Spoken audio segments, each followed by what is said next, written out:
খেতে গেলাম ব্যাঙের ছাতা, হাট্টিমাটিম বগের মাথা। আমি আর আমার ভাই আজকে চলে গিয়েছিলাম ব্যাঙের ছাতা খেতে।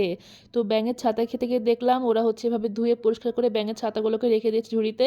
এখানে সুন্দর করে ব্যাটারে ডুবাচ্ছে আর ডুবানোর পর তেলে ছেড়ে দিচ্ছে। লোকেশনটা বলি, লোকেশনটা হচ্ছে চকশ্যামনগরে।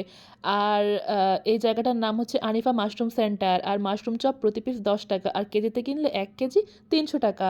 ও হ্যাঁ, তারপরে আবার বললাম যে আপনারা কি এগুলো কই থেকে তুলে আনেন? দি বলল তুলে আনি না, এগুলো আমরা নিজেরা বানাই। দি বললাম কোথায় বানান? তো তারা আমাদের ফ্যাক্টরিতে নিয়ে গেল। যাওয়ার পরে আমি একটু পরীক্ষা করে দেখলাম যে এগুলো আসল মাশরুম নাকি এগুলা প্লাস্টিক ঝুলায় রাখছে আমাদের ধোঁকা দেওয়ার জন্য। তো আমি একটু করে নেড়ে দেখলাম, ওমা আসলেই তো মনে হলো।